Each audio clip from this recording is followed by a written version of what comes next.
আসসালামু আলাইকুম। ওয়ালাইকুম আসসালাম ওয়া রাহমাতুল্লাহি ওয়া বারাকাতুহু। আমি হোটেল ম্যানেজমেন্টের পেশায় ঢুকতে চাই। এখন আমার আত্মীয় স্বজনরা বলছে এই পেশায় অ্যালকোহল আছে, আমাকে অ্যালকোহল জাতীয় খাবার সার্ভ করতে হবে। এখন ইসলাম মেনে কি আমি হোটেল ম্যানেজমেন্টে কাজ করতে পারি?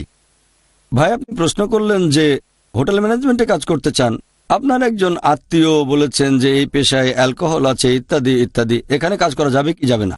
ভাই, এটা খুবই গুরুত্বপূর্ণ। কোনো প্রশিক্ষণ নেবার আগে ভবিষ্যতের কথাটা ভাববেন। অনেকেই আছে, আমি হয়তো বললাম আপনি কিসে পড়েছেন? বিএ। কেন? আমি জানি না। বিকম কেন? জানি না। উদ্দেশ্যই নেই, লক্ষ্য নেই, কিছুই নেই। গ্র্যাজুয়েট হওয়ার দরকার তাই হয়েছি। কেন বিএ পড়লাম বা বিকম বা বিএসসি? যেন জীবনের কোনো লক্ষ্যই নেই। কলেজে যেতে ইচ্ছে করে, ভালো, মজা করলাম। এইচএসসি, এবার কি করব? ক্লাস 12 শেষ, এবার কি করবো? গ্র্যাজুয়েশন। ঠিক আছে, যেখানে চান্স পাবো সেখানেই করব। তাহলে প্রথমে থাকতে হবে একটা লক্ষ্য।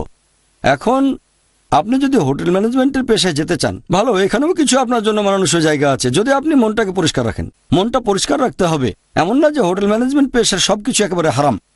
হোটেল ম্যানেজমেন্টের ক্ষেত্রে যদি আপনি ঠিক করেন যে আমি একটা চাকরি করব, আমি একটা 5 স্টার হোটেলে ওয়েটার হব, তাহলে সেটা বাদ। সবগুলো 5 স্টার হোটেল, শুধুমাত্র সৌদি আরব আর কয়েকটা দেশ বাদে, যেমন শারজা, অন্য সব জায়গায় অ্যালকোহল।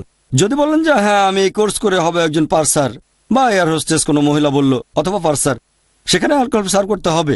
যদি না এয়ার হোস্টেসের চাকরিটা হয় সৌদি এয়ারলাইন্সে, বেশিরভাগ প্লেনে অ্যালকোহল সার্ভ করা হয়।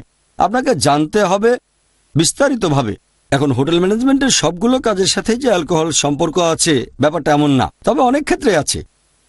যদি 5 স্টার ক্যাটাগরি দেখেন, বেশিরভাগই অ্যালকোহল আছে। অথবা হয়তো চালু করবেন নিজের হোটেল, সেটা হতে পারে 3 স্টার বা 4 স্টার হোটেল, অথবা বিশেষ পারমিশন নিয়ে অ্যালকোহল ছাড়া 5 স্টার। এখানে অ্যালকোহল ভালোভাবেই জড়িত। অনেকেই হোটেল ম্যানেজমেন্ট কোর্স করে 5 স্টার হোটেলে চাকরি করে, তারপর দেখলো অ্যালকোহল, এখন কি করব? ঠিক আছে, চাকরি যখন নিয়েছি তখন সার্ভই করি অ্যালকোহল। মনের কাছে পরিষ্কার থাকবেন। যদি আপনি আগে থেকে জানেন যে হোটেল ম্যানেজমেন্টের কাজে অ্যালকোহলের সাথে একটা সম্পর্ক আছে, তবে ইচ্ছে করলে আপনি এটা থেকে দূরেও থাকতে পারেন। কিছু ক্ষেত্রে কাজটা খুবই সহজ, কিছু ক্ষেত্রে হয়তো একটু কঠিন, তবে অসম্ভব না। তাহলে যখন আপনি ডিগ্রি শেষ করলেন, তারপর একটা চাকরির অফার পেলেন, একটা 2 স্টার হোটেল আর একটা 5 স্টার হোটেল। 2 স্টার দেবে 10,000, 5 স্টার দেবে 15,000 টাকা। 5 স্টারে অ্যালকোহল সার্ভ করতে হবে, 5,000 তো বেশি পাওয়া যাবে। আসল ব্যাপারটা হচ্ছে তাকওয়া। প্রথমে যদি কাজটা সম্পর্কে জানেন যে এখানে কি কি সুবিধা আর কি কি অসুবিধা আছে, যে কোর্সটা করছেন, তাহলে ভালো অবস্থানে থাকবেন।